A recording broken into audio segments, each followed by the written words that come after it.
कौन तैयार है वचन के लिए आज? आमीन। आपको पता है बाइबल में एक दृष्टांत दिया है यीशु मसीह ने, उसको बोलते हैं बीज बोने वाले का दृष्टांत। किसने सुना हुआ है, पढ़ा कभी बाइबल में? बीज बोने वाले का दृष्टांत।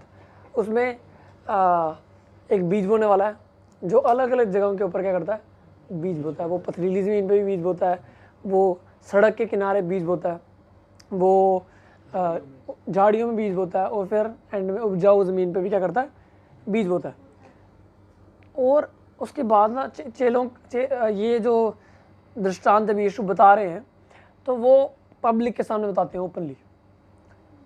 फिर जब यीशु मसीह वहाँ से अलग हो जाता है ना, तो चेले उसके पास आके पूछते हैं, यीशु मसीह उस दृष्टांत का क्या मतलब था? और जीसस एक बड़ी इंटरेस्टिंग चीज़ बोलता है। वो कहता है कि अगर आपको बीज बोने वाले का दृष्टांत समझ नहीं आया तो आपको कोई दृष्टांत समझ नहीं आएगा। देखो, if you do not understand the parable of the sower you will not understand any other parable.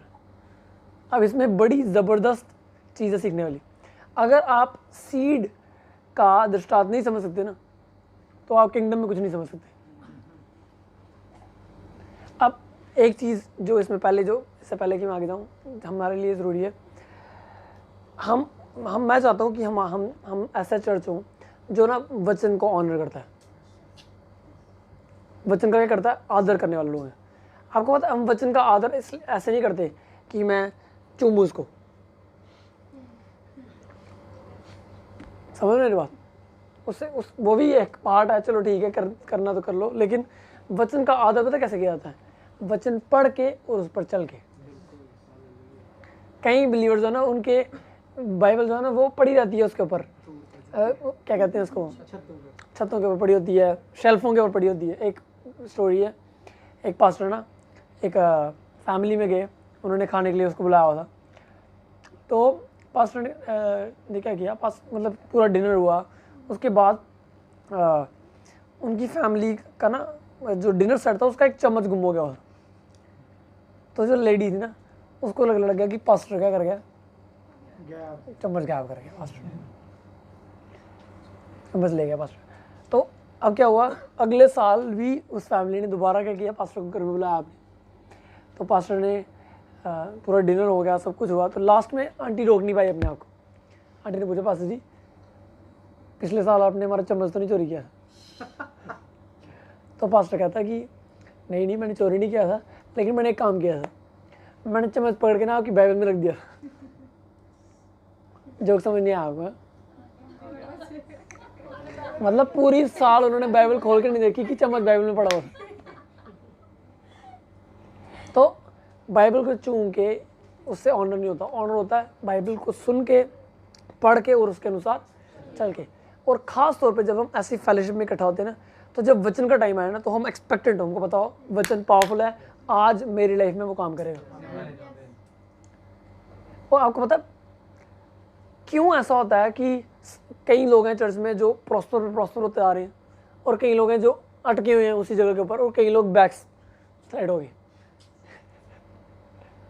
वो भी सेम ही वचन सुनते हैं, सेम प्रार्थनाएं करते हैं, कम्युनियन लेते हैं। कुछ लोग होते हैं जो क्या करते हैं, प्रॉस्पर के ऊपर, कामयाबी के ऊपर कामयाबी हासिल कर रहे हैं। कुछ लोग उधर ही अटके हुए हैं और कुछ लोग उधर से भी नीचे आ गए। अब वचन तो सेम है। क्या चीज़ हुआ, हमारी मन की पोजीशन क्या है जब हम वचन को एक्सेप्ट करते हैं? वो बीज बोने वाले ने हर जगह बीज बोया। उसने नहीं देखा कि ये पथरीली भूमि है, इधर नहीं बोऊंगा मैं। उसने नहीं देखा कि सड़क का किनारा है, यहाँ नहीं बोऊंगा मैं। उसने नहीं देखा कि झाड़ियाँ हैं, यहाँ नहीं बोऊंगा। उसने नहीं देखा कि अब उपजाऊ ज़मीन आई है, यहाँ पे बोऊंगा। वो बीज बोता रहा, उसका काम था बीज बोना। लेकिन ज़मीन के ऊपर डिपेंड करता था कि वो बीज कितने गुना फल लेके आएगा। और वो ज़मीन पता क्या है, मेरा और आपका मन। तो वचन में आपको जितने मर्जी ज़बरदस्त रेवलेशन बता दूँ इधर, या कोई भी प्रचारक, तब तक वो फलवंत नहीं होगा जब तक हमारे मन की पोजीशन जो है ना वो सही नहीं होती जब हम वचन ग्रहण करते हैं। प्रॉब्लम क्या है हम क्रिश्चियंस के साथ, सारे क्रिश्चियंस है ना, हम लोगों की ना हंगर मिट गई है। हमारी भूख होती ना जो स्पिरिचुअल चीज़ों के लिए, वो मर जाती है। क्यों? क्योंकि हम आदी हो जाते हैं। जो बंदा राजमा चावल खाता है ना रोज़, उस बंदे को नहीं पसंद आते रात में, मतलब वो फैन नहीं रहा फिर।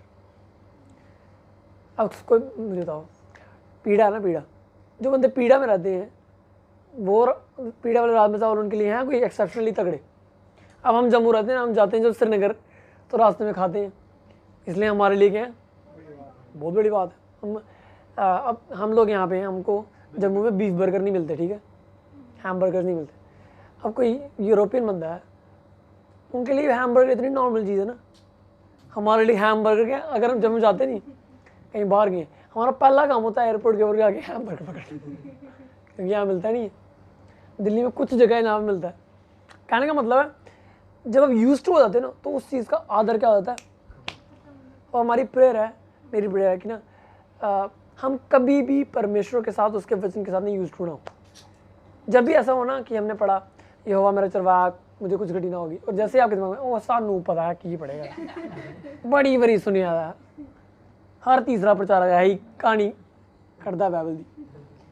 जैसे हमारा ये रिस्पॉन्स हो ना अंदर, अब मुँह से तो कोई नहीं बोलता, अंदर होता है, उसी टाइम ना आपने अपनी जो दिल की ज़मीन थी ना उसको कठोर कर दिया। अब वो सीड काम नहीं कर सकता।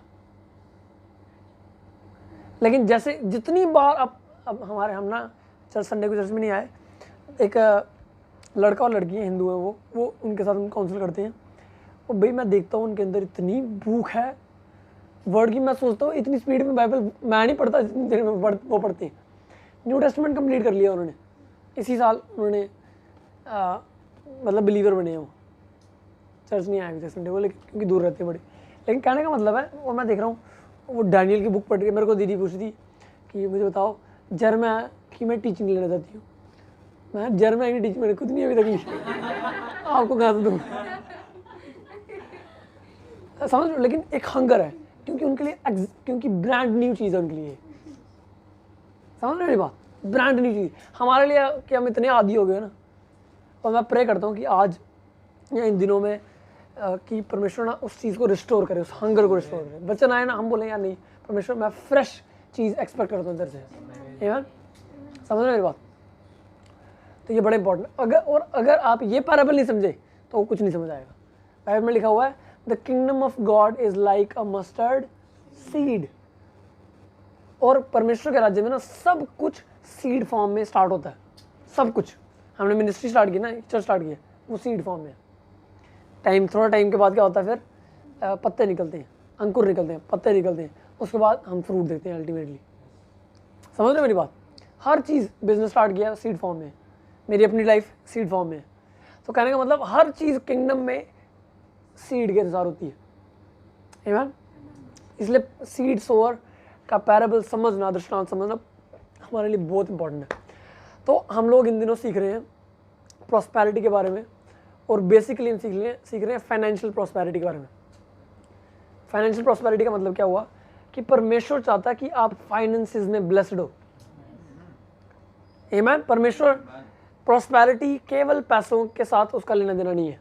प्रॉस्पेरिटी हमारी स्पिरिचुअल भी है, हमारी सोल में है, हमारी हेल्थ में है, हमारे रिलेशनशिप्स में है, हमारे फाइनेंस में भी है। अब बाकी सारे एरियाज़ में तब भी लोग बात करते हैं, लेकिन एक चीज़ जिसके बारे में बड़ी कम बात होती है प्रॉस्पेरिटी वाली चीज़ में, वो है फाइनेंस। और चर्च बहुत कम बात करता है फाइनेंस के बारे में। मैं पिछले संडे बता रहा था, यीशु मसीह ने 40 दृष्टांत बताए हैं न्यू टेस्टमेंट में। कितने? 40। उसमें से 10 दृष्टांत पैसे के बारे में। इसका मतलब यीशु मसीह के कहानियों में से 25% कहानियां पैसे के साथ रिलेटेड थी। और मैं कल सोच रहा था, क्या हमारे चर्च में जो टीचिंग होती है, प्रचार होता है, क्या उस प्रचार का 25% पैसे के बारे में होता है? मुझे नहीं लगता। यीशु मसीह ने विश्वास के बारे में इतनी बात नहीं की जितनी पैसे के बारे में की है। उसने प्रेयर के बारे में इतनी बात नहीं की जितनी पैसे के बारे में की है। इसका मतलब हम लोग कुछ मिस कर रहे हैं जो परमेश्वर हाईलाइट करना चाहता है। सो जो ओल्ड टेस्टामेंट में लिखने वाला, या होली स्पिरिट की क्या कहते हैं, होली स्पिरिट ने लिखवाया लोगों से, तो कहने का मतलब है होली स्पिरिट चाहती थी कि हाईलाइट हो कि इब्राहिम क्या था, अमीर था। मैं पिछले संडे बता रहा था, सोलोमन इतना अमीर था कि वो हर साल 75,000 करोड़ का सोना खरीदता था, हर साल 75,000 करोड़ रुपए का सोना खरीदा था सुलेमान राजा। अब मैं सोचता हूँ अगर खुदा तू पैसे में इंटरेस्टेड नहीं है तो लिखने की क्या ज़रूरत है? हमको तू जलस फील कराना चाहता है कि सुलेमान के पास इतना पैसा तो हमारे पास नहीं है। समझ में मेरी बात? कहने परमेश्वर कुछ दिखाना चाहता है जो हम देख नहीं पा रहे। एक ज़बरदस्त टेस्टमनी करण भी यहाँ तो बताते। आपको याद है पिछले हफ्ते मैंने बोला था कि इस सीरीज़ के दौरान हम 3 चीज़ें एक्सपेक्ट करें। पहली चीज़ क्या थी? Supernatural debt cancellation. अगर आपके पास ऊपर उधार है ना, सुपरनैचुरली वो उधार कैंसिल होगा। और मैं आउट ऑफ एक्सपीरियंस बता रहा हूँ क्योंकि हमारे साथ हुआ है। मैं बता रहा हूँ, वर्ड पावरफुल है लेकिन जब तक आप उसको रिसीव नहीं कर देना तब तक वो इनएक्टिव है। इसलिए जब ये वर्ड बोले जाते नहीं तो हमने क्या बोलना है? आमेन, ताकि वो चीज़ मेरे साथ हो। आमेन का मतलब होता है परमेश्वर जो बोला जा रहा है उसके साथ मैं सहमत होता हूँ, आई एग्री। आमीन। दूसरी चीज़ मैंने बताई थी कि क्या होगा जो थे यहाँ पे। पहली चीज़ डेट कैंसलेशन, दूसरी थी supernatural money, miracle money. Automatically आपके जेब में पैसे आ जाएंगे। मेरे साथ 3 बार हुआ है और मैं अभी तक अनएक्सप्लेनेबल है। अब ज़बरदस्त न्यूज़, पिछले संडे मैंने बोला है इसी हफ्ते करंट भी की जेब में मिराकुलसली पैसे आ गए। मुझे नहीं पता क्या चीज़ एक्साइट कर दिया आपको। समझ रहे हो मेरी बात? जो वर्ड्स बोले जाते हैं ना, वो बाइबल में लिखा हूँ, my words to you are spirit and they are life. They are spirit and they are. लोग बोलते नहीं भैया खुदा काली करेगा, दसो मैनू की मकसद है। मैं नहीं विश्वास करता भाई। तू विश्वास नहीं करता इसलिए तेरे साथ नहीं होगा, मैं करता हूँ इसलिए मेरे साथ होगा, होता है, होता ही रहेगा। तीसरी चीज़ में कुछ थी जो मैं भूल गया, चलो कोई बात। लेकिन आप समझ रहे हैं मेरी बात? एक्सपेक्टेशन के साथ हम इस सीरीज़ में सीखें। तो आज मैं बताने वाला हूँ, आज की टीचिंग का नाम है हु इज़ योर सोर्स। हमारा स्रोत क्या है? मेरी जॉब मेरा स्रोत है, मेरी सैलरी मेरा स्रोत है, मेरा डैडी मेरा स्रोत है, या परमेश्वर मेरा स्रोत है? ज़्यादातर लोगों का स्रोत क्या है? कोई दूसरा बंदा, उनका बॉस, उनकी कंपनी, उनका बिजनेस, उनकी नौकरी, उनका पापा या उनकी फैमिली। क्या ये आपका सोर्स है या परमेश्वर आपका सोर्स है? आमीन।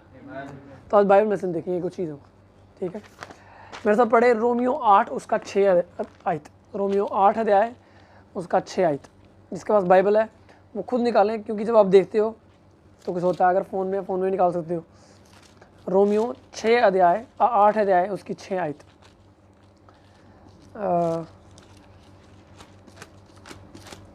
हिंदी में को पढ़ दे, फिर मैं आगे करते हैं। शरीर पर मन लगाना तो मृत्यु है, परंतु आत्मा पर मन लगाना जीवन और शांति। शरीर पर मन लगाना क्या मृत्यु है, लेकिन आत्मा पर मन लगाना जीवन और शांति है।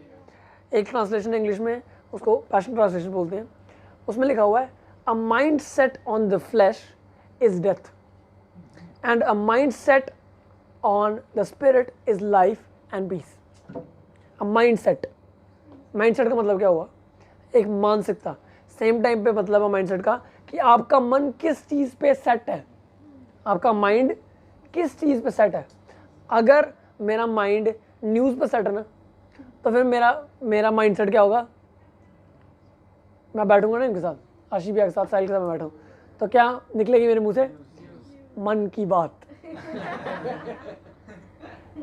जो कि बुरा नहीं है, लेकिन चलो अपना अपना बंद होगा माइंड सेट। अगर आपका माइंड सेट है, मुझे अभी तक याद है एक बार मतलब तो 2 साल पहले मैं और एलेक्स न्यू दिल्ली में बैठे हुए थे, ठीक है? और ना हम बात कर रहे हैं वीडियो गेम्स के बारे में। नहीं, वीडियो गेम्स के बारे में नहीं, हम बात कर रहे थे ये जो कॉमिक सीरीज़ होती है, मार्वल है, DC है। और मेरे को इतना पता नहीं था, ये मेरे को बता रहा है सुपरमैन ने ये कर दिया, उसने ये कर दिया था, उसने सन के अंदर जाके उसको डिस्ट्रॉय कर दिया। और मैं ना सोच रहा हूँ, और मैंने मतलब एक लेसन सीखा कि हर चीज़ का ना अपनी एक दुनिया है, हर चीज़ का अपना एक वर्ल्ड है। अगर आप साइंस में जाओगे तो वो एक अपनी दुनिया है। जो बंदे उसमें रहते नहीं उनको वो उनका ध्यान उधर होता है, माइंड सेट है उनका उस चीज़ के ऊपर, इसलिए वो उसी चीज़ के बारे में क्या करते हैं, बात करते हैं। जिम वाले ले लो बंदे, उनकी सिर्फ प्रोटीन एक्स और उन्हीं में दुनिया चलती है। कोई बंदा जो है जो बिजनेस में है, जो मतलब आप समझ रहे हो ना, हर बंदा अपनी लैंग्वेज बोलता होता है, अपने अपने चैनल से बोल रहा हूँ।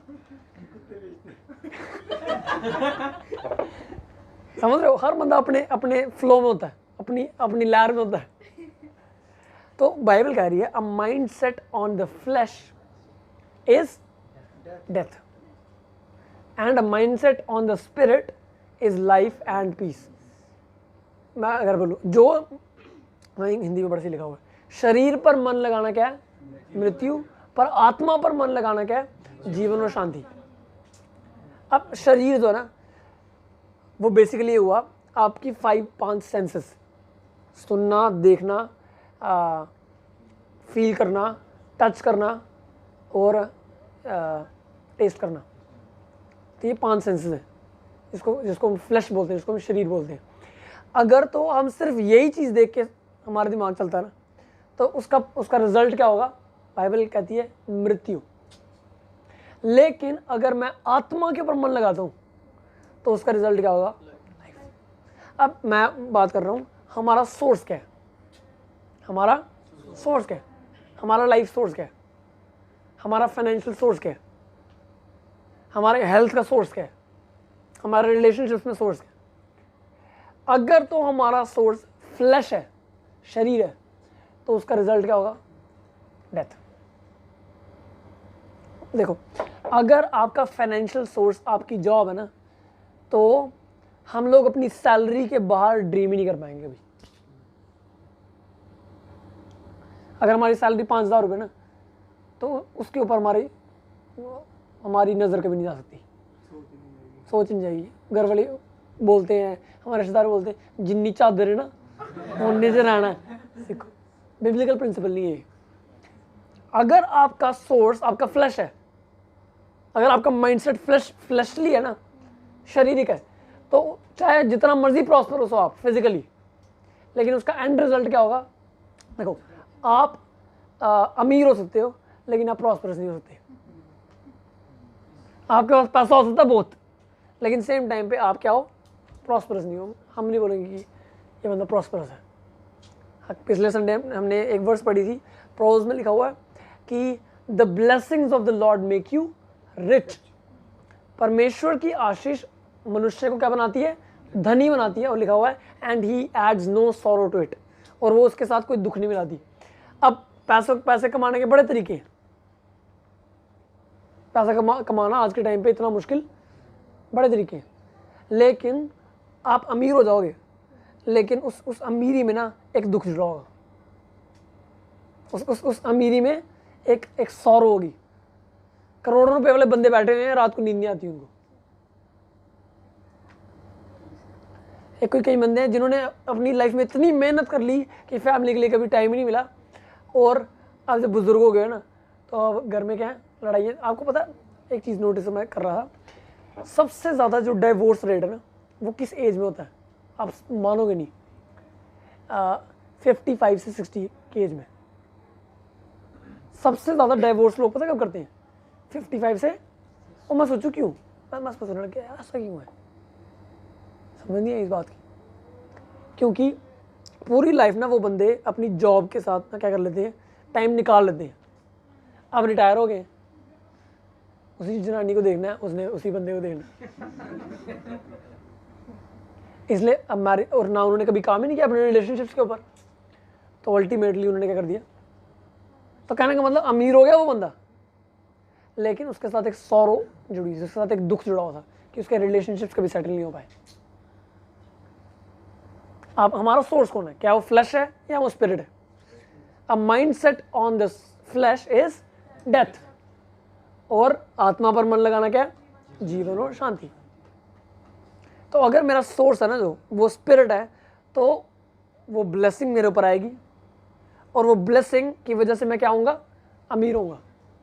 वो ब्लेसिंग मेरे को अनेबल करेगी अमीर होने के लिए। क्रिश्चियनों को ना ये वर्ड ही पसंद नहीं है अमीर, इसलिए मुंह से बोलते नहीं है। अमीर भी है ना तो बोलेगा नहीं नहीं नहीं प्रभु दी दया है, खुदा कर रहा है, और है भी खुदा कर रहा है, लेकिन उसने तेरे को क्या बनाया? अमीर बनाया। समझ रहे मेरी बात? और क्यों? क्योंकि इस वर्ड के साथ ना एक शर्मिंदगी अटैच हो गई है। जैसे कोई बंदा बोले, जैसे आशिफ भी आया इधर, वो अमीर है समझ लो, तो हम सारे इसको देखेंगे कोई ना कोई इसने क्या किया है, कोई 2 नंबरी काम करके आया, नहीं तो ये बंदा अमीर, साई अमीर, अगर साई अमीर है तो ये बंदा 2 नंबरी काम। समझ रहे मेरी बात? तो वो ब्लेसिंग आपके ऊपर आती है, और वो ब्लेसिंग्स अट्रैक्ट करती है रिचेस को। आपका हार्ड लेबर आपको अमीर नहीं बनाता। पिछले संडे बता रहा था, दोबारा रिपीट कर रहा हूं, आपका हार्ड लेबर आपको अमीर, परमेश्वर की ब्लेसिंग आपको अमीर बनाती है। लिखा the blessings of the Lord makes you rich. The blessings of the Lord, आपका हार्ड लेबर, टॉयलिंग है ना, टॉयलिंग का मतलब होता है मेहनत मशक्कत, खून पसीने की कमाई। मैं खून पसीना करूँगा कि मेहनत करूँगा कितने साल? 30 साल, और उसके बाद रिटायरमेंट के बाद मैं एंजॉय करूँगा लाइफ को। वो क्रिश्चियन लाइफ नहीं है। मैं आज भी एंजॉय करूँगा, कल भी करूँगा, परसों भी करूँगा, और बुढ़ा होऊंगा तब भी करूँगा, क्योंकि मेरे को मेरी मेहनत मशक्कत अमीर नहीं बना रही, मेरे को परमेश्वर की आशीष अमीर बना रही। मुझे पता मेरा सोर्स वो है। समझ रहे मेरी बात? A mindset of the flesh leads to death. A mindset on the spirit leads to life and peace. सिर्फ लाइफ ही नहीं, पीस, शांति वाला जीवन। Amen? जब आप इन प्रिंसिपल्स को समझते हो ना, तो हम ना, चाहे हमारे आसपास कुछ भी होता हो, हमको पता है हम वो बंदे हैं जो प्रॉस्परस होंगे भाई। हमारी प्रॉस्पेरिटी कोई नहीं रोक सकता। इकोनॉमी डाउन है, ऊपर है, मोदी क्या कर रहा है, कौन से प्लान कर रहा है, चर्च बंद करा रहा है, बिजनेस ठपा रहा है, कोई टेंशन नहीं। हमको पता है हमने क्या करना है, प्रॉस्परस होंगे। आमीन। एक और वर्स में पढ़े, Matthew chapter 6 verse 24। Matthew chapter 6 verse 24 बड़ी फेमस आयत है, लेकिन आज थोड़ा सा इसका डिफरेंट पर्सपेक्टिव देखेंगे। मैथ्यू 6:24। कोई मनुष्य 2 स्वामियों की सेवा नहीं कर सकता, क्योंकि वह एक से बैर और दूसरे से प्रेम रखेगा, या एक से मिला रहेगा और दूसरे को तुच्छ जानेगा। तुम परमेश्वर और धन दोनों की सेवा नहीं कर सकते। वाह, वो कह रहा है एक इंसान 2 मालिकों की सेवा नहीं कर सकता। अब एक ज़बरदस्त चीज़ है, वो वर्ड यूज़ कर रहा है मालिक, इसका मतलब 2 मालिक हैं, मतलब 2 मालिक हैं, 2 मास्टर्स। इसलिए बाइबल कह रही है कि 2 मालिक। कोई मनुष्य 2 मालिकों की सेवा नहीं कर सकता, क्योंकि वो एक से प्यार करेगा और दूसरे से प्यार करेगा, एक की सेवा करेगा और दूसरे को धोखा देगा। और अब इंटरेस्टिंग चीज़ देखना, वो कह रहा है कि वो मालिक परमेश्वर और शैतान नहीं है। वो मालिक ऐसा नहीं है कि या तो परमेश्वर की सेवा कर लो या तो शैतान की सेवा कर लो, या परमेश्वर आपका मालिक हो गया या शैतान आपका मालिक। नहीं, वो कह रहा है या परमेश्वर या पैसा। इंग्लिश में वर्ड है मैमन, जो ओरिजिनल वर्ड है ना वो मैमन है, पैसा नहीं है असली में, लेकिन पैसा भी उसका एक पार्ट है। मैमन होता है रिचेस, या फिर प्रॉपर्टी भी मैमन में आती है, बिजनेस मैमन में आते हैं, हर वो फ्लैशली चीज़, हर वो शारीरिक चीज़ या संसारी चीज़। तो वो कह रहा है कि 2 मालिक हैं, मनी, गॉड, और मेरे को चूज करना है कि मैं किसकी सेवा करूंगा। मैं पिछले संडे भी बताया था, पैसा, मनी जो है ना, वो बहुत टेरेबल मास्टर है, लेकिन एक बड़ा ज़बरदस्त सर्वेंट है। Money is a terrible master but is a very good servant. बड़ा बुरा मालिक है, लेकिन ज़बरदस्त सेवक है। जब पैसा आपका सेवक होता है तो नौकर क्या होता है? नौकर के साथ क्या होता है? आप नौकर को बोलते हो आओ तो नौकर आता है, आप नौकर को बोलते हो जाओ तो नौकर। मानो पैसा आपका सर्वेंट हो, आप लोगों को पैसे, तो पैसा आएगा क्योंकि वो आपका सर्वेंट है। पैसे को बोलो कि यहाँ से उधर जा, और वो a mindset controlled by the spirit can never be slave to money. जो स्पिरिट के द्वारा माइंडसेट चलता है ना, आत्मा के अनुसार, वो कभी पैसे का गुलाम नहीं हो सकता। वो पैसे के ऊपर हमेशा प्रभुता करेगा, वो पैसे का प्रभु होगा, पैसा उसका प्रभु नहीं होगा। तो लेकिन यहाँ पे बोल रहा है दो प्रभु हैं, दो मास्टर्स, पैसा और प्रभु परमेश्वर, और तो दोनों की सेवा नहीं कर सकता। अब मेरा यही क्वेश्चन है स्टार्टिंग से, हमारा सोर्स कौन है? क्या मनी हमारा सोर्स है, या अगर हमारा सोर्स पैसा ना, तो फिर पैसा मेरा क्या, पैसे मेरे से कुछ भी करा सकता है। अगर पैसा मेरा मास्टर है तो वो मुझसे कुछ भी करा सकता है। फिर वो मेरे से धोखाधड़ी करा सकता है, और मेरे से नुकसान करवा सकता है, दूसरे बंदे का झूठ बुलवा सकता है, ये सारा कुछ करवा सकता है अगर पैसा मेरा मालिक है। और फिर हम पर्पस ड्रिवन लाइफ नहीं जिएंगे, हम इनकम ड्रिवन लाइफ जिएंगे। हम देखेंगे कहाँ पे मेरे को पैसा ज़्यादा मिल रहा है, वहाँ पे मैं क्या कर लूँगा, चाहे वो परमेश्वर के प्लान से बिल्कुल ऑपोजिट है। अगर ऐसा हो रहा है तो इसका मतलब आपका मालिक कौन है? परमेश्वर आपका मालिक उस एरिया में। और मैं आपको बता रहा हूँ, ये इतना नॉर्मल है ना, हमको पता भी नहीं है कि हम में से कितने बंदे यहाँ पे जिनका मालिक में पैसा होगा अभी भी, या पैसे का प्रेम होगा हमारे अंदर। हम सारों के अंदर पैसे से प्यार है बड़ा, लेकिन बाइबल में लिखा हुआ पैसे का प्रेम क्या करता है? वो हर बुराई की जड़ है। तो कहने का मतलब है, देखो पैसा बुरा नहीं है, पैसा अपने आप में बुरा, डिपेंड करता है वो किसके हाथ में है। अगर वो एक बुरे बंदे के हाथ में ना, तो पैसा फिर क्या हो जाएगा, वो बुरा होगा। अगर वो एक धर्मी के हाथ में है तो वो पैसा क्या है? राइचस है, तो पैसा धर्मी है फिर, क्योंकि वो धार्मिकता के कामों में इस्तेमाल किया जाएगा। समझ रहे मेरी बात? तो कहने का मतलब हमको जानना है कि हमारा सोर्स कौन है। क्या मेरी सैलरी मेरा सोर्स है, मेरी जॉब मेरा सोर्स है? अगर ये सब कुछ है ना, तो फिर पैसा मेरा मालिक है। फिर मेरे प्लान्स किसके अनुसार बनते हैं? पैसे के अनुसार। मैं आप सबको चैलेंज करता हूँ, हमारे लिए सबसे बड़ा चैलेंज तो ये है कि हमारे पास ज़्यादातर बंदों के पास काम नहीं है। और फिर बहुत दूसरा चैलेंज होता है, सैलरी तो तब आएगी ना जब काम होगा।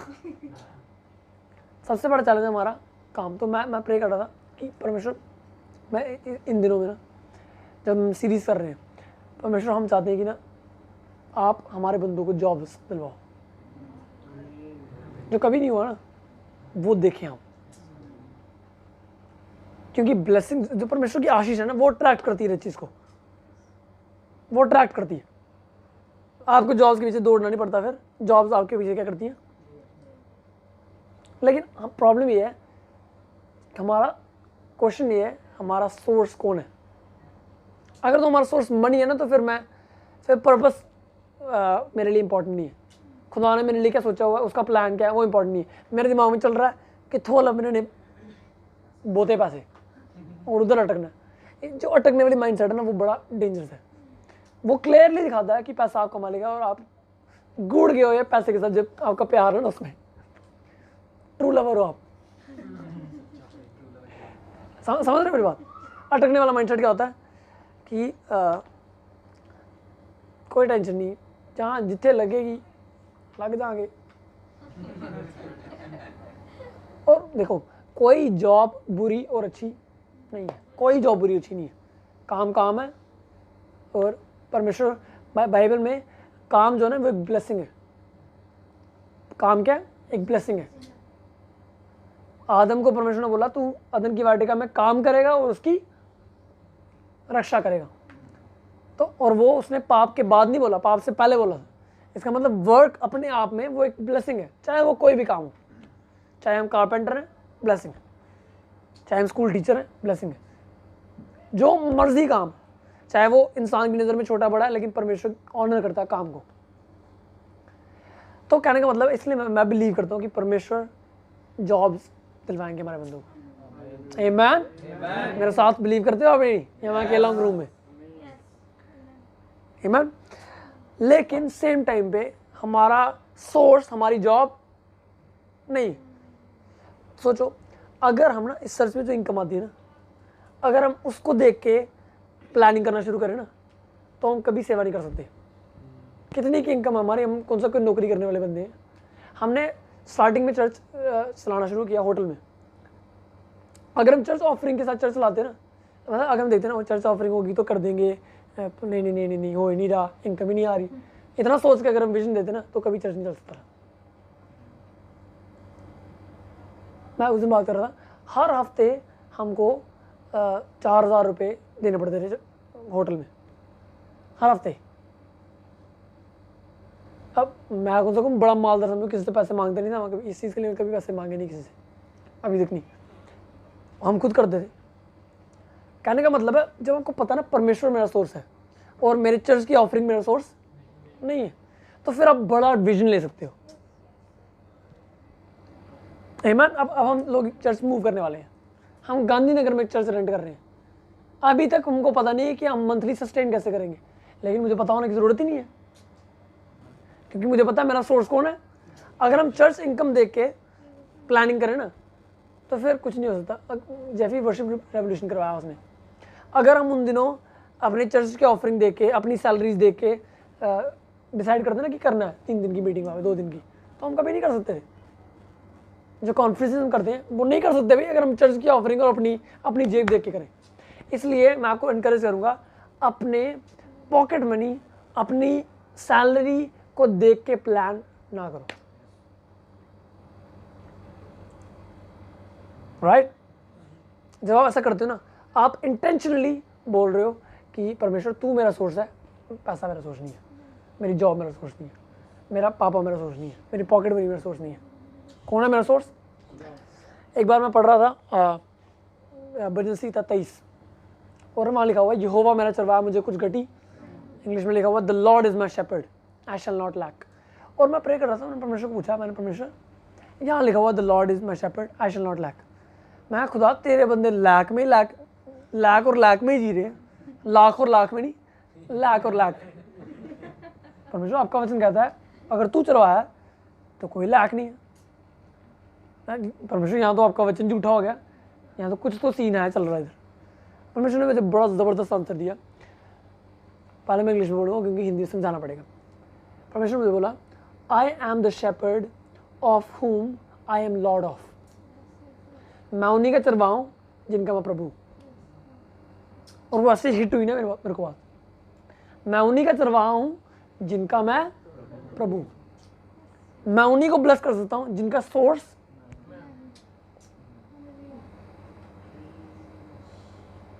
जब तक पैसा हमारा सोर्स है ना, जब तक हमारी जॉब हमारा सोर्स है ना, होगा क्या?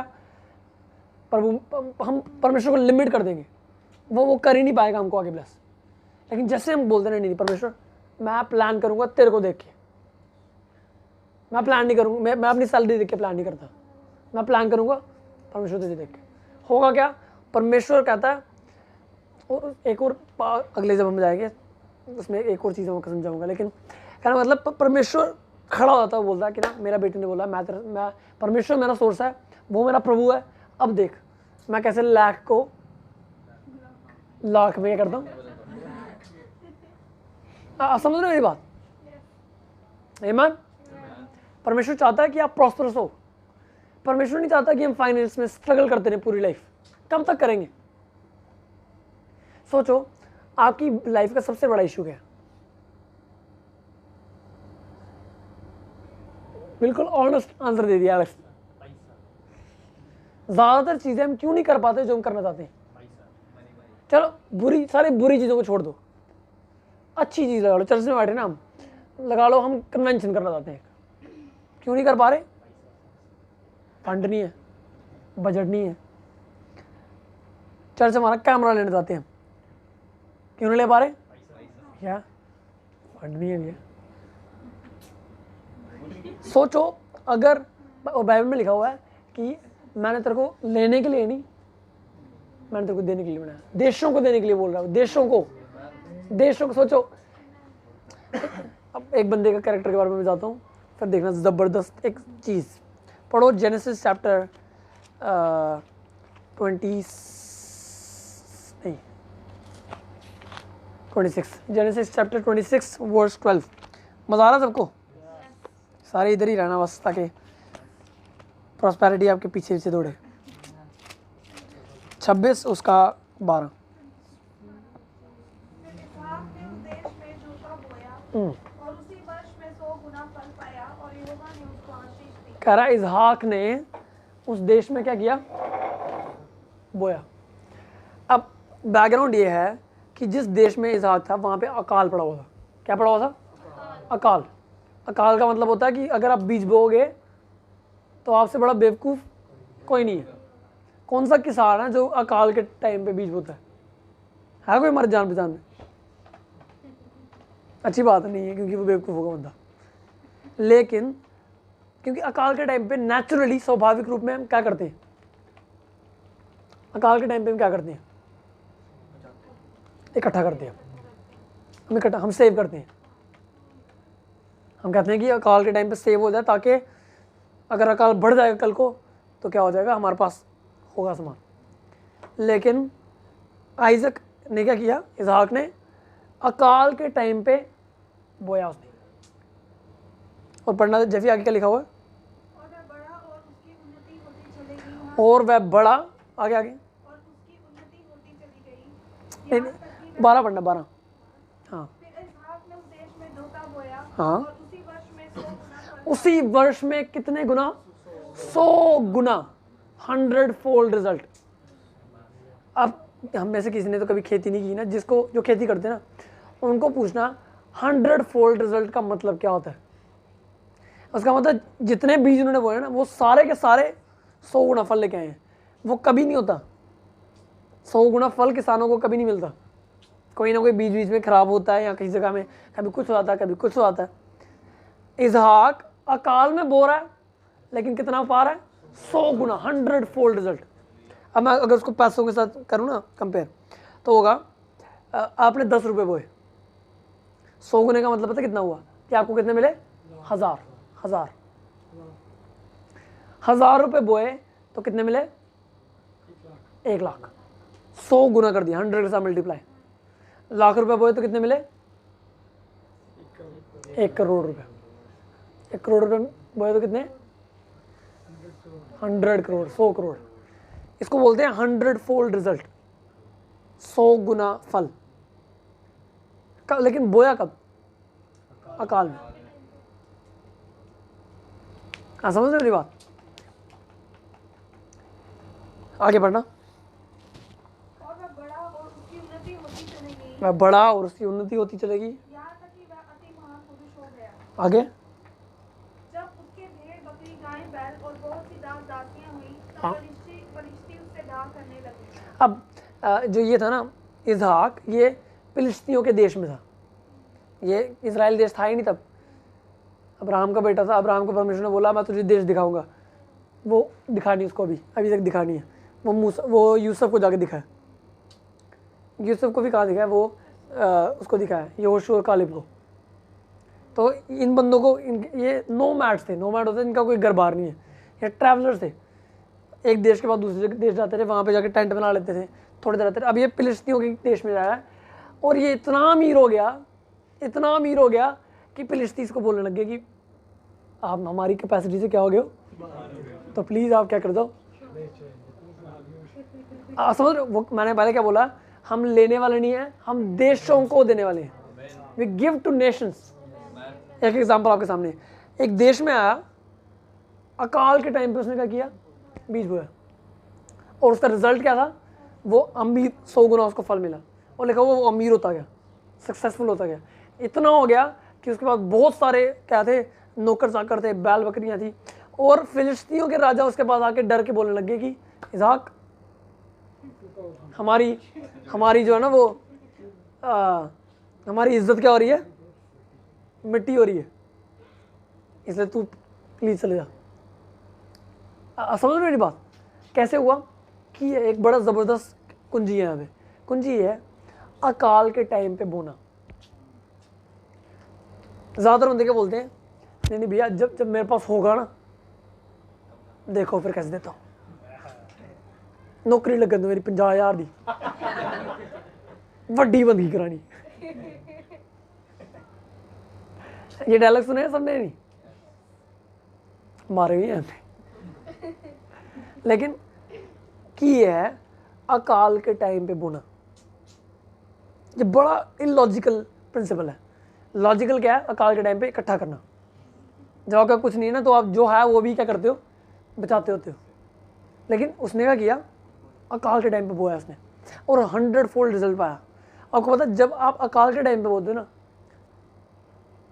तो सुपर नेचुरल के लिए ना अपने आप रेडी होते हो कि खुदा सुपर नेचुरली मैं रिसीव करने के लिए क्या हूँ? रेडी हूँ। हम कभी भी देखो, अगर हम 10 रुपये में नहीं देते ना, हम कभी 10,000 में नहीं देंगे। इसलिए ये जो डायलॉग है ना कि जब मेरे पास होगा तो मैं दूंगा, वो सफ़ेद झूठ है। प्रिंसिपल ये है, जब नहीं है तब क्या करना? तब देना। और भैया है ही नहीं, कहाँ से दे? सबके पास कुछ ना कुछ है। आपको पता है, हमारे पास जो है ना, उसमें से हमेशा कुछ ना कुछ बीज होता है। हमारी रोटी भी उसमें है, लेकिन उसमें से कुछ परसेंट क्या है? सीड। और जो बंदा सीड खा लेता है ना अपना, सोचो कोई किसान है, वो उसको इतनी भूख लगी कि बीज ही खा गया। अब होगा पता क्या? आगे आने वाले 6-7 महीने में उसके पास कुछ नहीं होगा।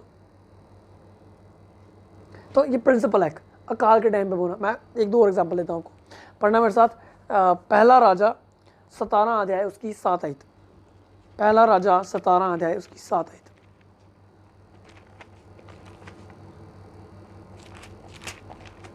कुछ दिनों के बाद उस देश में वर्षा न होने के कारण नाला सूख गया। तब यहोवा का ये वचन उसके पास पहुंचा, चलकर सीदोन के सारपत नगर में जाकर वहीं रह। सुन, मैंने वहां की एक विधवा को तेरे खिलाने की आज्ञा दी है। अतः वह वहां से चल दिया और सारपत को गया। नगर के फाटक के पास पहुंचकर उसने क्या देखा कि एक विधवा लकड़ी बिन रही है। उसको बुलाकर उसने कहा, किसी पात्र में मेरे पीने को थोड़ा पानी ले आ। ठीक है, जब आगे। मैं लेने जा रही थी तो उसने उसे पुकार के कहा, अपने हाथ में टुकड़ा रोटी भी मेरे पास लेती आ। उसने कहा, तेरे परमेश्वर यहोवा के जीवन की शपथ, मेरे पास एक भी रोटी नहीं। मेरे पास एक भी रोटी। ये कहानी बड़ी फेमस है, हमने सुनी है। तो आप समझ रहे हो मैं क्या बोल रहा हूँ? एलिया था, पहले एक देश के ऊपर अकाल घोषित कर दिया उसने, बारिश नहीं आ रही। अब पहले थोड़ी देर तक को वो आके उसको खाना खिलाता रहा। जब वो पानी बंद हो गया आना, तो परमेश्वर ने उसको बोला कि उस देश में जा, वहाँ पे एक विधवा है जो तेरे लिए खाना क्या कर रही है? तैयार कर रही है। अब विधवा के पास पढ़ना जैसे आगे, उसने कहा, तेरे परमेश्वर यहोवा के जीवन की शपथ, मेरे पास एक भी रोटी नहीं है, केवल घड़े में मुट्ठी भर मैदा और टुकड़ी में थोड़ा सा तेल है। और मैं 2 लकड़ी बीनकर लिए जाती हूँ कि अपने और अपने बेटे के लिए उसे पकाऊं और हम उसे खाएं, फिर मर जाएं। अब तो वो क्या सोच रही थी कि जो है मेरे पास वो क्या हो जाए, थोड़ा सा आपस में बढ़ जाता है, जितनी देर सर्वाइव कर सकते हैं। ये जो सर्वाइवल क्रिश्चियनिटी है ना, मार दिया है इसने क्रिश्चियनिटी को, मजाक के अलावा। सर्वाइवल मोड में किस तरह, मतलब हम कैसे बच के रहें। मेरे पास आज ये हो गया, ओ भैया आपको नहीं पता, उस बंदे ने मेरे को ना क्या कर दिया, उस बंदे ने मेरे को ये बोला था, मेरे दिल को क्या लगी। ये सर्वाइवल क्रिश्चियनिटी है ना जो। फिर उसके बाद भैया शैतान ना पत्थर तो हो गए मेरे पीछे के आगे थे सर। और इसमें से कुछ गलत नहीं है, होते हैं, शैतान हमारे पीछे पड़ता है, लोग हमारे भी बुरा बोलते हैं, लोग हमारे खिलाफ चीज़ें करते हैं। लेकिन हमारा काम क्या है? हमारा काम ये नहीं कि हम विक्टिम नहीं है, शिकार नहीं है। हर चीज़ के शिकार हम ही हैं। कई बंदों से मिले ना, वो बंदे हर चीज़ के शिकार हैं, हर चीज़ ने उनको क्या किया हुआ, नुकसान पहुँचाया हुआ। आप बात करो बिजनेस की, उधर भी उन्होंने ठोकर खाई हुई है। रिलेशनशिप्स, उधर भी उन्होंने ठोकर खाई हुई है। अब वो बंदे क्या करते हैं? वो सिर्फ क्या करते हैं? बचने के लिए जीते हैं, जीने के लिए नहीं जीते, बचने के लिए जीते हैं। अब ये माँ और बेटा, इनके पास थोड़ा सा आटा है, थोड़ा सा तेल है, इनके दिमाग में यही प्लान है कि हम आपस में क्या करेंगे? बांटेंगे। जितनी देर बचेंगे बच जाएंगे, फिर मर जाएंगे। और एलिया इस घर में आके, मैं सोचता हूँ यार, एलिया, परमेश्वर ने एलिया को किसी राजा के घर भेजता, कौन मना करता एलिया को? करता मना एलिया को? प्रॉफिट है वो बंदा। उसको एक विधवा के घर में भेजा जिसके पास एक इतना आटा था कि वो दोनों ही खा सकते रहे। मतलब ऑलमोस्ट ये ऑफेंडिंग चीज़ है कि जिसके घर में एक फुल्का पड़ा हुआ है तो पास साहब आया, पास कह रहे नहीं तू ही रहने दो, मैंने दे दो, और अकाल पड़ा हुआ है। लेकिन प्रॉब्लम ये है हम लोग सिर्फ नेचुरल, हम क्या देखते हैं, नेचुरल, हम स्वाभाविक देखते हैं। हमारा माइंड सेट किस पे लगा हुआ है, शरीर पे। अगर हम स्पिरिट में देख पाएँ तो हमको पता कि परमेश्वर एक अपॉर्चुनिटी ढूंढ रहा है और वो चाहता है कि मैं उसको अपॉर्चुनिटी दूं कि वो मेरे इस आटे और इस छोटे से तेल को क्या कर दे, मल्टीप्लाई करे। समझ रहे हो मेरी बात? Survival mode. वो जो लड़का था ना जिसने 5 रोटियां और 2 मछलियां दी थी, अगर वो सर्वाइवल सोचता होता, दिन हो गए यीशु के पीछे हुए, रोटी नहीं खा पाया, 2 बंदे पीछे बेहोश हुए, 5 रोटियां 2 मछलियां मेरे पास हैं मेरे बैग में। उधर से आप अनाउंस कर रहे हैं किसके पास छुपा के रखो। सर्वाइवल, समझ रहे हो? Survival mode. जबकि वो ये नहीं समझ रहा कि परमेश्वर उसको इनवाइट कर रहा है ताकि मैं उसको अब अपॉर्चुनिटी जो परमेश्वर को कि वो मेरे इस छोटे से को क्या करे, मल्टीप्लाई करे और मुझे ब्लेस करे। क्योंकि हमारा माइंड क्या है, हमारे दिमाग में है वो 5 रोटियां और 2 मछलियां मेरा सोर्स है, परमेश्वर मेरा सोर्स। अगर इसहाक के माइंड में होता कि नहीं ये जो मेरे बीज है ना यही मेरा सोर्स है, बहुत अभी अकाल के टाइम पे तो कोई सजेस्ट नहीं करता बोने का। आपको पता है इस टाइम वो चल रहा है, हमारी इकोनॉमी क्रैश हुई है, जितना नीचे क्या बोल रहा था तक, GDP जितना नीचे अभी आया ना उतना जब से भारत आज़ाद हुआ तब से कभी नहीं आया। अब उसके बावजूद ये बोल रहा था उस दिन कि हम लोग एक बिजनेस शुरू कर रहे हैं अभी, कब, जब GDP बिल्कुल क्योंकि हमको पता the blessings of the Lord will make you, हमको लेना ही देना नहीं है GDP ऊपर नीचे, ये है वो, इकोनॉमी डाउन नीचे, हमारा काम है क्योंकि मेरे को पता है मेरा सोर्स, मेरा बिजनेस है ही नहीं। मेरा सोर्स कौन है, परमेश्वर। मैं पैसे से प्यार नहीं करता, मैं परमेश्वर से प्यार करता हूँ। पैसा मेरा मालिक नहीं है, मैं पैसे का मालिक। मैं उसको बोलता हूँ आ तो वो आता है, मैं उसको बोलता हूँ जा तो वो जाता है। समझ रहे हो मेरी बात? तो ये जो वो है ना सर्वाइवल अपना माइंडसेट, वो हमको ना थोड़ा सा अपनी कंफर्ट जोन से बाहर आना पड़ता है अगर हमको परमेश्वर की ब्लेसिंग्स को देखना है। आमीन? समझ रहे हो मेरी बात?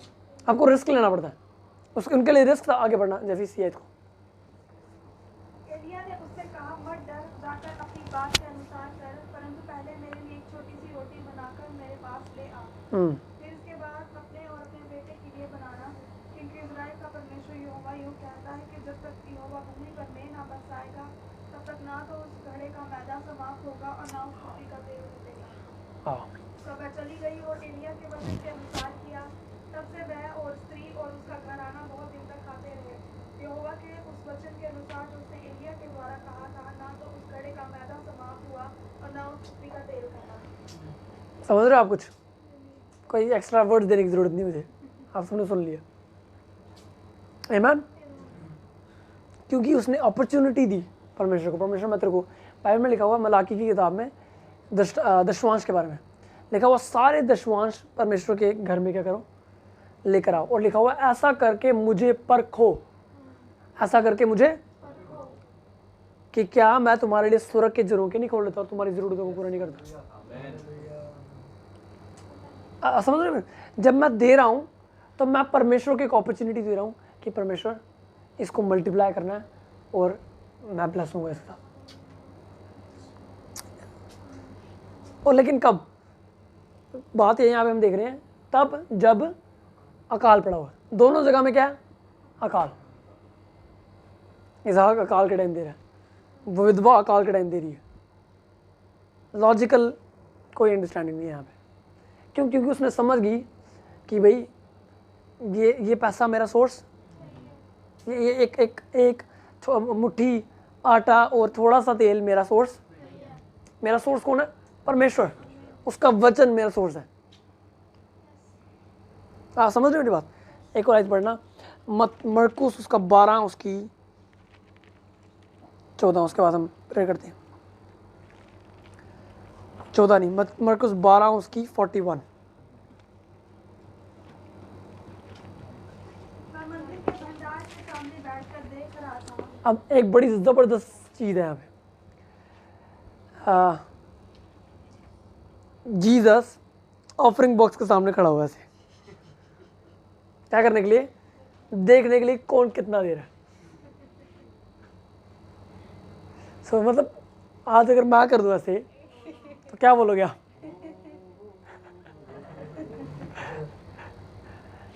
समझ रहे हो मेरी बात? यीशु मसीह मंदिर के जो भंडार था जहाँ पे आके बंदे देते थे, उसके पास खड़ा हुआ है चेक करने के लिए कि कौन कितना पैसे का प्रेमी है। क्योंकि देखो, पैसे का प्रेम तोड़ना है ना, तो उसका एक ही एंटीडोट है, वो है उदारता के साथ देना, जेनरस गिविंग। जो बंदा देता है ना, वो कभी पैसे से प्यार नहीं कर सकता। मैं कल बता रहा था, सेविंग, ध्यान से सुनना, ठीक है? जो मैं नहीं बोल रहा हूँ वो नहीं सुनना, जो मैं बोल रहा हूँ वही सुनना बस। सेविंग किंगडम प्रिंसिपल नहीं है,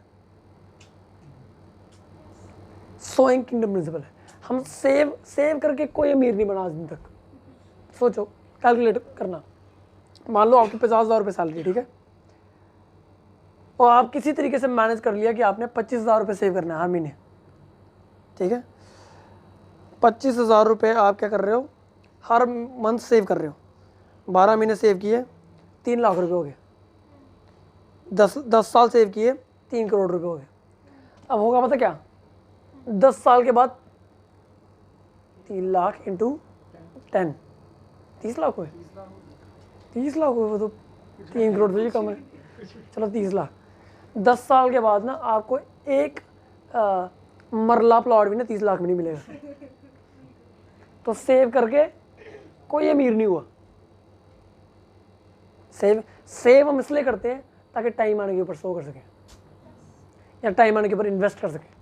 सेविंग करके ना, इकट्ठा करके बटोर के कोई अमीर नहीं हुआ। इसलिए saving kingdom principle, investing sowing kingdom principle है। हम सेव करते हैं ताकि मैं बड़ा शो कर सकूं, ताकि मैं बड़ा इन्वेस्ट कर सकूं। समझ रहे हो मेरी बात? तो अगर मैं देखता हूँ ना, नहीं भैया, अगर मैं जनरसली नहीं दे रहा ना, और सिर्फ इकट्ठा करता जा रहा हूँ, तो वो उससे ज़्यादा क्लियर और कोई सबूत नहीं है कि मैं पैसे का प्रेमी हूँ। उससे बड़ा और कोई सबूत नहीं है। मेरी जनरॉसिटी में पता चलता है कि क्या पैसा मेरा मालिक है या नहीं है। मैं कितना देता हूँ ना, उधर पता चलता है।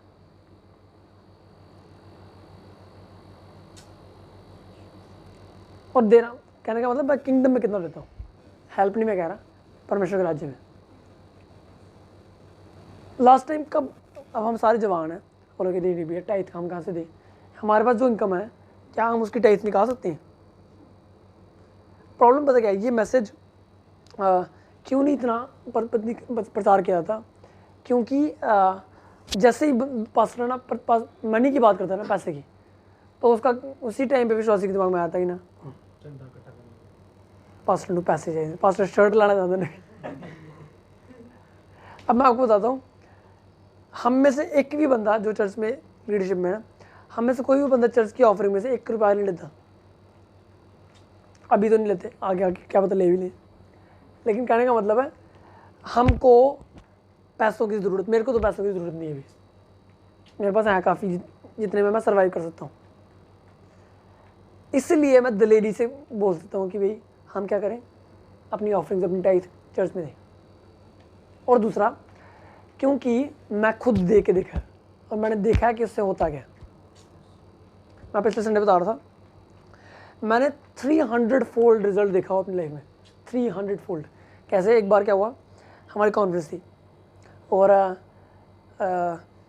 उन दिनों पे एक मेरा दोस्त है, वो ड्रम्स मेरा लेके जाता था किराए के ऊपर। तो किराए पे लेके गया वो, शाम को आया, उसने मेरे को पैसे दे दिया और मैंने सोचा कि नहीं इसकी मैं टाइथ निकाल के ना चर्च में दूंगा। उस टाइम हमारा चर्च शुरू नहीं हुआ था, तो मैंने डाल के चर्च में क्या किया, टाइथ डाल दी। उसी हफ्ते में ना मेरे को 300 गुना वापस मिला, 300 गुना। मैंने 500 रुपये डाले थे, मेरे को 1.5 लाख रुपये मिले वापस, 1.5 लाख रुपये। और मैं सोच रही मैंने तो कुछ किया, समझ रहे हो। लेकिन जब आपको प्रिंसिपल्स पता ना, जब आपको पता कि ना नहीं अगर मैं उस टाइम सोचता नहीं ये 3,000 रुपये मिला है मेरे को, तो मैं क्या करता हूँ, टाइथ की करनी देके सेव करता हूँ, कॉन्फ्रेंस आ रही है, बचाओ थोड़े पैसे, आगे लगाने भी तो है नहीं। ये माइंडसेट ना, ये किंगडम नहीं है। ये पैसे की जो डिस्ट्रक्शन है ना, वो रिसीव कर रही है। मैंने चूज़ किया कि नहीं मैं इसमें से क्या करूँगा। मैं चैलेंज कर रहा हूँ आपको, अपनी सैलरी से ना, अपनी जो इनकम आती है ना, सैलरी को छोड़ो, जो आपके पास आता है ना पैसा, उसके पार इमेजिन और प्लान करना शुरू करो। अगर आपके पास 2,000 रुपये आता है ना महीने का, तो 10,000 वाली लाइफ स्टाइल प्लान करो। मैं बता रहा हूँ, आप जियोगे। अगर 5,000 रुपये सैलरी है ना, तो फिर उससे बढ़ के लाइफ स्टाइल क्या करो, प्लान करो। बिल्कुल ही पागल नहीं होता ना। संडे को भैया ने बोल दिया था कि नहीं 10,000 रुपये प्लान करो। विजडम की परमिशन दिया, प्रॉस्पेरिटी का एक क्या कहते हैं उसको, एक साइड विजडम है, उसके बारे में किसी और दिन बात करेंगे। लेकिन आज मैं इसके बारे में बात कर रहा हूँ, एक्सट्रावेगेंट विजन, एक्सट्रावेगेंट गिविंग। कई बार मेरे कुछ दोस्त हैं, मैं जब पहली बार ना, अब में से ज़्यादातर बंदों ने स्टोरी सुनी हुई है, लेकिन हम लोगों के एक दोस्त हैं दिल्ली में, अंकित पास्टर नाम उनका, वो भी इस सीरीज़ में एक दिन सिखाएंगे, आके ऑनलाइन ही सिखाएंगे। लेकिन हम उनसे कॉन्फ्रेंस में मिले, ठीक है, हम उनसे कॉन्फ्रेंस में मिले और उसकी थोड़ी देर बाद मैं आइजक दिल्ली में रुके थे, तो हमने सोचा कि उनके चर्च जाते हैं संडे को। चले गए, हमने मैसेज किया मैंने भैया को कि हम लोग चर्च आ रहे हैं आपके। तो उन्होंने मेरे को मैसेज किया कि ठीक है भाई आ जाओ, अगर आ रहे हो तो वर्शिप लीड कर लो। हमने बोला ठीक है वर्शिप लीड कर लेंगे हम। तो हम लोग गए, मैं, आइजक, हैप्पी, मर्सी और अट्टू थे हम लोग गए उनके चर्च में, वर्शिप लीड किया हमने, प्रचार सुना हमने और तगड़ा मज़ा आ गया हमको, सर्विस में मज़ा आ गया था, बोलते नहीं। अब मीटिंग ख़त्म हुई, हम लोग खाना खा के निकलने वाला काम करने, और भैया मुझे ना एक एनवलप में कहते ये अलीशा ये आपके लिए है। मैंने भैया बोला भैया ना जानना पहचान, मैं तेरे मेहमान, मैं खुद बुलाया हुआ मेहमान हूँ, यहाँ तो अगर आपने मुझे बुलाया हो तो दो भी कुछ, मतलब खुद ही मैं आके वर्शिप लीड कर रहा हूँ, ऑफरिंग बनती नहीं है मेरी। तो मैं मना कर रहा हूँ, नहीं भैया नहीं चाहिए। भैया ने मेरे बैग में डाल दिए पैसे। अब कौन सा बंदा है जिसके अंदर नहीं आता कि खोल के देखें, आते ही है। चर्च के बाद हम लोग मैकडॉनल्ड्स में थे, तो मैंने हैप्पी को बोला हैप्पी चेक कर यार ये कितने हैं। तो हैप्पी खोला, हैप्पी ने निकाला एनवेलप और उसने खोला उसको, और वो देख के वो कहता भैया ये आप ही खोलो। और ठीक है पकड़े मैंने, और मैं गिन रहा हूँ, और गिनते ना मैं पहचान ही पा रहा कि इतने पैसे दे गया बंदा मेरे को। पहली बार मैं दूसरी उस टाइम पे हम दूसरी बार मिले थे भैया से, ना जान ना पहचान, और भैया ने मेरे को 25,000 रुपये ऑफरिंग दी थी। 30,000 रुपये, 30,000 रुपये। मैं डाड़ा को आके बताया, डाड़ा कहते मेरी पूरी लाइफ में मेरे को 30,000 रुपये ऑफरिंग नहीं हुई कभी। और मैंने देखा उस दिन वो गिविंग के बारे में सिखा रहे थे, वो सीनियर पास में दूसरे भैया, और मीटिंग के बाद ना उन्होंने बोला कि सारे आंखें बंद करें, हम प्रे करेंगे, उसके बाद हम ऑफरिंग लेंगे। और मैंने देखा जो भैया प्रचार कर रहा था, बिजनेसमैन है वो, उसने पूरा वॉलेट पकड़ा अपना, पूरा वॉलेट खाली किया ऑफरिंग बॉक्स में। ट्रांसलेशन जो भैया कर रहा था हिंदी में, वॉलेट पकड़ा खाली, उधर से आप पास अंकित, पूरा वॉलेट खाली किया। मैं देखूँ इन तीनों की ऑफरिंग मिल के 10,000 हो गया था। वो कहने का मतलब है क्योंकि वो खुद वो लाइफ जीते हैं। मैं बता रहा हूँ आपको, एक बार अंकित भैया के साथ क्या हुआ, उनकी चर्च में एक आंटी थी, वो ना अपना गोल्ड लेके आई, बोला कि मैं चर्च को दे रही हूँ, कम से कम 5-6 लाख रुपए का सोना होगा वो। और भैया ने पकड़ा, उस दिन उनके चर्च में पास राम बाबू आए हुए थे, भैया ने पकड़ा सोना, जाके पास राम बाबू दे दिया। मैं सोचूं कौन करता है भाई ये काम कौन करता है। हमारे चर्च है ना, ये छोटा सा चर्च, कभी ऐसा नहीं हुआ कि हमने को गेस्ट प्रीचर बुलाया और हमने उसको खाली हाथ वापस आने दिया हो, एक बार भी नहीं। कोई फॉरेनर आता ना, कुछ लेते नहीं हम उनके, उल्टा देते हैं उनको। पास डेविड का बेटा पिछले साल आया था। ये देखो, मैं अपनी पढ़ाई करने के लिए टेस्टमनी नहीं बता रहा, मैं सिर्फ आपको एनकरेज करना चाहता हूँ। मैं कभी नहीं ये स्टोरी शेयर करता बाहर, पहली बार मैं ओपनली ये चीज़ें बोल रहा हूँ, ठीक है। तो पास डेविड का बेटा आया, हमारे चर्च में उसने मिनिस्टर किया, हमने उसको ऑफरिंग दी, ठीक है। वही पहले उसके लिए बहुत बड़ी बात थी कि किसी इंडियन चर्च में आगे, नॉर्मली अंग्रेज आके करते हैं, पहली बार उसने देखा कि किसी अंग्रेज के हाथ में देसी ने पैसे डाल दिए। और उसके बाद हम लोग दिल्ली गए, ठीक है। उसी ट्रिप में हम लोग दिल्ली गए, हमको एक मीटिंग में वर्शिप के लिए बुलाया हुआ था। वर्शिप लीड हमने की, और ना एक लेडी हमारे पास आई उधर से। वर्शिप लीड करने के बाद वो कहती पुलिस स्टूडेंट मेरे को बोल रहा है आपको पैसे देने के लिए। उन्होंने बोला ठीक है आपकी मर्जी है। मैंने 2-3 बार मना किया, लेकिन मतलब ऐसा नहीं कि मैं पैसे के पीछे था उधर, लेकिन मैंने उसको बोला कि चलो ठीक है अगर आप देना चाहते हो। कितने पैसे थे एग्जैक्टली? 80,000 रुपये। 80, और ये ऑर्गेनाइजर नहीं थी, अनजान लेडी। 80,000 रुपये। अब आप क्या करो उस टाइम पे? अब मानोगे नहीं, हम लोग 2-3 दिन और रुके, जब तक हम दिल्ली आए ना, हमने 80 के 80,000 रुपये दिल्ली में लोगों को दे दिए। 1 रुपया घर नहीं लेके आए। अब मैं अपनी बड़ाई नहीं कर रहा, मैं नहीं कर रहा मैं सुपर स्टार हूँ, आज भी मैं स्ट्रगल करता हूँ किसी जगह में, लेकिन मैं कह रहा हूँ उसका रिजल्ट हमने देखा हुआ है। जब आप देते हो ना जनरसली, खुदा फिर छप्पड़ बाढ़ के आपको भी देता है। मैंने अपनी लाइफ में देखा है, मेरी जेब कभी खाली नहीं होती, बहुत कम होता है, 1-2 दिन से ऊपर कभी मेरी जेब खाली नहीं थी। और मैं किसी से पैसे नहीं लेता, मैं घर वालों से पैसे नहीं लेता। अगर कोई एक्सट्रीम ज़रूरत पड़ गई है तो मेरे को उनकी मदद चाहिए, तब मैं मांगता हूँ, नहीं तो मैं पैसे नहीं मांगता। मैं मेरी जो अपनी कमाई है उससे मैं सर्वाइव करता हूँ, और कभी मेरी जेब खाली नहीं होती, और जनरसली देता हूँ। और ये मैं अपनी बड़ाई नहीं कर रहा, मैं सिर्फ आपको एग्जांपल दे रहा हूँ, क्योंकि खुदा अगर मेरे साथ कर सकता है तो ये सबके साथ हो सकता है। अगर हम सोच रहे हैं नहीं खुदा जब होएगा तो कर दांगा थोड़ा जा, नहीं खुदा 10 रुपये नहीं है, मोमो खाने ने आज। हमने देखो, हमने ना अपने 2000 का प्लान किया होता है। 2000 प्लान, 500 रुपये किधर जाएगा? इधर। 100 रुपये इधर जाना है, 200 इधर, 100 इधर जाना है, बाद में जो 300-400 बचेगा उससे मैं महीना क्या कर लूँगा। मैं कह रहा हूँ अगर 2000 कमा रहे हो ना तो 10,000 वाली प्लान करो। फिर पता क्या कर रहे हो, आप अपने फेथ को स्ट्रेच कर रहे हो ताकि परमेश्वर आए और वो प्रोवाइड करे फिर।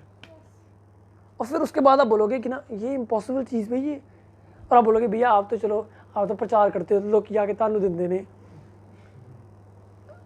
ठीक है मैं आप प्रचारक हूँ, आइजक प्रचारक नहीं है ना, जेफी कौन सा प्रीचर है वो, फ्लेवियस, आशीष भैया ये प्रीचर है।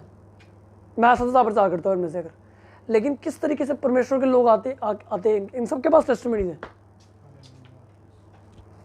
अब ये जितने बंदे हैं हमारे बीच में, मिकल, रेचल, दाऊद, इन सब के पास तक टेस्टिमनी होंगी तगड़ी। लोग आए अचानक, कोई कुछ देगा, कोई कुछ देगा, कोई कुछ देगा, और बोलोगे यार। तो ये हर एक बंदे के लिए काम करते हैं, क्योंकि ये प्रिंसिपल है, सिद्धांत है। सिद्धांत क्या होते हैं, वो हर जगह में हर बंदे के लिए काम करते हैं। कभी ऐसा हुआ है कि आप लद्दाख में गए और आपने 100 डिग्री के ऊपर पानी बॉईल करने पे लगाया तो नहीं हुआ? बोला नहीं भैया लद्दाख में नहीं होता। नहीं होता ना, 100 डिग्री अगर पे पानी आ गया तो वो उबलेगा, क्योंकि वो प्रिंसिपल है। वैसे प्रिंसिपल हर जगह में और सबके लिए काम करते हैं। आपने क्या करना है? जनरसली देना है। अब जीसस खड़ा हुआ है किसके सामने? ऑफरिंग बॉक्स के सामने खड़ा हुआ, चेक कर रहा है कि कौन कितना दे रहा है, पैसे से कौन प्यार करता है। अब पढ़ना दीजिए जैसे आगे। इतने में कंगाल विधवा ने आकर 2 दमड़ियां जो एक अधेले के बराबर होती न डाली। तब उसने अपने चेलों को पास बुलाकर उनसे कहा, मैं तुमसे सच कहता हूँ कि मंदिर के भंडार में डालने वालों में से इस कंगाल विधवा ने सबसे बढ़कर डाला है। सबसे बढ़कर किसने डाला है? विधवा ने, जिसके पास कितने थे? 2 दमड़ियाँ। 2 दमड़ियाँ। अब मुझे पक्का पता है और आपको भी पता है कि वहाँ पे लोगों ने इससे बढ़कर डाला होगा, लेकिन परमेश्वर की नज़र में क्यों वो ऑफरिंग सबसे बड़ी थी? क्योंकि उसने अपनी कमी में से डाली है, उसने अपनी घटी में से डाली है, उसने अकाल वाली जगह से डाली है। उसने ये नहीं कहा कि नहीं खुदा जो तू मैनू ब्लेस करेगा फिर मैं शुक्रगुजारी दी मीटिंग कराऊंगा, या फिर मैं बड़ा बीज बोऊंगा, फिर मैं चर्च को सपोर्ट करूंगा। जब तू मुझे करके करेगा, परमेश्वर कह रहा तू करके तो देख, फिर देख मैं तेरे को क्या करता हूँ। देखो किंगडम में ना ये अपसाइड डाउन, ये उल्टा पुल्टा किंगडम है। बाकी धर्मों में क्या होता है, वो कहते हैं कि ये लोग क्या बोलते हैं कि अगर मेरे को चमत्कार दिखाओगे तो हम मान लेंगे। क्रिश्चियनिटी में परमेश्वर कहता है तू मान लेगा तो मैं दिखा दूंगा। उल्टा है सिस्टम इधर।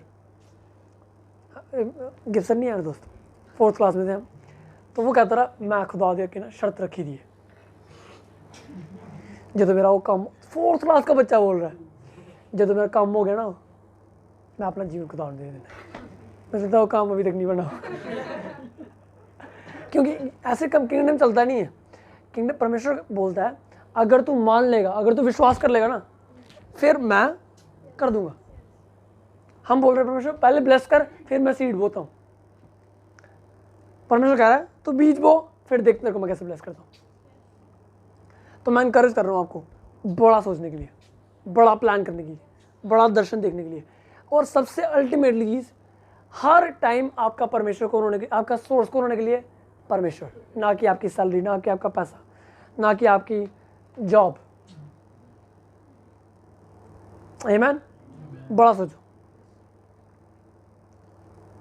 जितने प्लान है ना हमारे पास वो कभी अगर हम अपनी जेब देख के प्लान करें ना तो कभी नहीं हो सकते वो, लेकिन इनको पता है हमारा काम है उनको लिखना। परमेश्वर को बोलना मुझे पता है तू मेरा सोर्स है, मैं अपनी जेब को नहीं देख रहा, मैं तेरी तरह देख रहा हूँ, और मुझे पता तू राइट टाइम के ऊपर क्या करेगा। आमीन।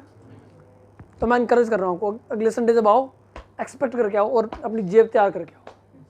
मजाक नहीं कर रहा मैं, सुनने में लगता होगा बीच बड़े पैसे मंगेगा था, चलो ठीक है यही सोच के आ दो मैं बुरा बन जाऊँ चाहे, लेकिन मुझे पता है आप कुछ देर में उसका रिजल्ट देखोगे। आप समझ रहे हो? प्रिपेयर्ड आओ। जब संडे को आना ना हम प्रिपेयर्ड आए कि परमेश्वर मैं जा रहा हूँ। भाई मैं आपको बता रहा हूँ, मैंने जैसे बताया ना स्टार्टिंग में, परमेश्वर के राज्य में हर चीज़ एक सीड फॉर्म में क्या कर दी है, आपको सीड देना पड़ता है। ज़रूरी नहीं है वो पैसा हो, पैसा सिर्फ एक फॉर्म है सीड की, कुछ भी बोल सकते हो आप। देखो जो बाइबल में लिखा हुआ जैसे ही जो तू बोएगा वही तू, आप कुछ भी बोल सकते हो। अगर आप स्माइल बोल रहे हो तो आपको वापस क्या मिलेगी, अगर आप थप्पड़ बोल रहे हो तो वापस क्या मिलेगा, वही मिलेगा। समझ रहे हो वाली बात? हर चीज़ सीड फॉर्म में काम करती है। तो मैं आपको इनकरेज कर रहा हूँ कि प्रिपेयर्ड आए, मन की तैयारी करके आए कि आज मैं संडे को जा रहा हूँ चर्च, मुझे पता पर मैं परमेश्वर की आराधना करूँगा आज ज़बरदस्त तरीके से, मेरे को टेंशन नहीं आगे पीछे वाले कौन देख रहा है, मैं खुल के आराधना करूँगा, मुंह खोल के ऊंची आवाज़ से। मैं एक्सपेक्टेंट होऊंगा परमेश्वर के वचन के प्रति। मैं विश्वास करता हूँ परमेश्वर जो आज वचन तू देने वाला ना मेरे लिए, वो मेरी लाइफ को चेंज कर देगा। परमेश्वर मैं तेरे राज्य के लिए आज एक बीज बोने जा रहा हूँ, और मैं एक्सपेक्ट करता हूँ 100% रिजल्ट। मैं बोल रहा हूँ परमेश्वर, मैं विश्वास करता हूँ कि तू मेरा सोर्स है। आमीन। आंखें बंद करते हैं, प्रे करते हैं। Thank you Jesus, hallelujah hallelujah hallelujah hallelujah.